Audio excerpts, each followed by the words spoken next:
Welcome to an exciting episode of Artist Quick Minute. In this episode, we have the pleasure of sitting down with Just Shockey, a Web3 artist and singer-songwriter based in Los Angeles, California. Just Shockey has been making waves in the music industry with his authentic and genre-fluid sound, which seamlessly blends acoustic-driven melodies with soulful hip-hop infused vibes. His first ever NFT on Gala Music, Who Cares, sold out in record time, cementing his status as one of the most exciting new artists in the Web3 space. Welcome to the show, Just Shockey. Hey man, that's so nice. You're the best. Heck yeah, dude. So glad to be here. Love what I've seen. You sent me Emily's. That was awesome. I hope you can have a bunch of people on here. You're great. So thanks for having me. Thank you. This is the Artist Quick Minute, so I'm going to ask you 8 quick questions about you as an artist and your musical experience. Are you ready? I'll do my best. Let's do it, buddy. Let's do it. All right. How would you describe your musical style and how it has evolved over time? I didn't read any of your questions prior, so this is all off the top. I started acoustic-driven. Loved just like writing music, singing on my guitar. Always was more driven towards original songs, and then I started. One of my first albums was like the Eminem Slim Shady LP. Really started getting into the free flow, the freestyle of hip hop, and I feel like those two things have melded together. Where like I like to just like sing songs and not really think about writing it down, just kind of like let the authenticity, as you said, come out. And like later in life, I got more into the electronic stuff. So it's like a melding of those three worlds, and just try not to think about the music too much. Don't want to be like put into too much of a box. Like whatever happens. Do you write or freestyle? So I went to school for songwriting. I definitely know how to structure if it comes down to it. I kind of have some tricks up the sleeve to polish off a song. But the way I like to go about it is either cook up a beat or just sit on my acoustic and then just freestyle, definitely, and record like vowels, or like sometimes just a full song will come out. But like then I'll go back and listen to the words that are like in my head that are not yet recorded. And I'll like start melding the freestyle, like picking cool melodies, or, just like oftentimes I'll hear the words like in my like blah of what I'm singing. I might be like, why the person sound so down? And I could just be like, baby, why you feel so down? And I just like kind of hear the words in it. So that's kind of my process. Yeah, I love a good beat. Big influences. That might be one of your questions. I just love how Jay-Z does it. Love how Lil Wayne does it. A few artists in the modern day. There's this artist named T-Mar who is just so talented. I produced vocals on her last song called Stunt Double. She actually did it the same. She freestyles it, and then we kind of go back in and home. So yeah, definitely a one with the beat. Awesome. Can you share with us any personal or significant experiences that have influenced your music? I don't really trip. I've made music for so long that it's like I'm not really worried about when something's gonna hit me creatively. So like after the sale of the first NFT is a great example. Just the energy was just like really high in me at that moment, and so I just locked away for like 3 days and made 3 demos in those days, and those are all really, really, really strong demos. I love them. Getting one of them very seriously produced out right now, and that was a personal experience. Definitely used to be like relationships, and then it got to a spot in my world where just doing music was so important to me that it became more of like a testament to what I was going through.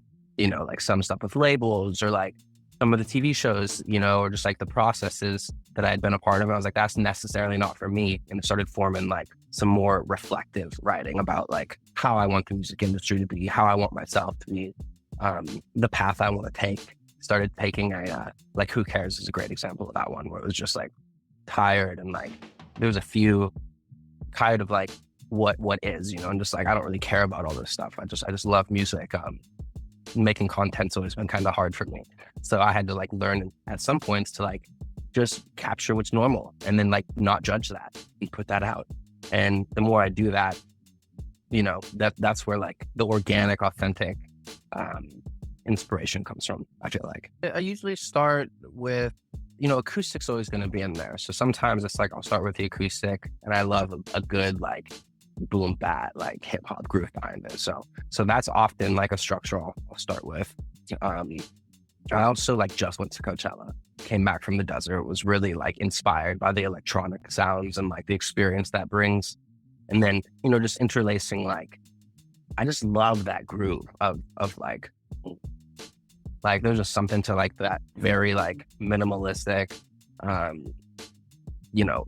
that brings. So, I just try to like not think about it and pull up any plugin that's in front of me and just cycle through sounds until I'm like, oh, that one feels good. Not necessarily like I'm doing an R&B record, I need an R&B bass. Like maybe that, you can like do that later. The creative process is like where you should be trying any and everything that feels right. Have you ever come up with a title for your genre, your sound? That's the age-old question. It's why I put genre fluid. When I was like thinking about it all, I definitely singer-songwriter. Pop means popular, so I would love to fit in that category. But it's definitely in the alternative realm to like what is normal. It's not necessarily like here's a punk pop album, which I just made a really cool punk pop track with this producer. But no, is a very clear answer to that. There's definitely not like when I describe it to people on a team or whatever, I'm like, the brand is kind of not being branded. Like the idea is, we're all human. We like doing a lot of stuff.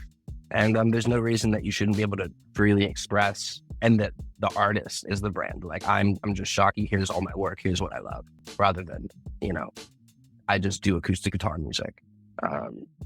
So yeah.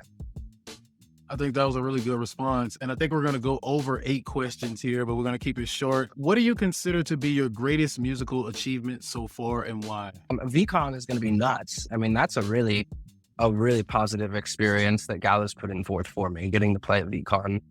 I also had a piece of work, like I do dance music, like classical compositions.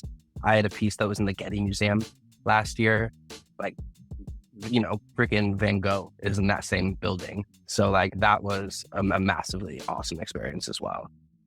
We can just say those two. Awesome.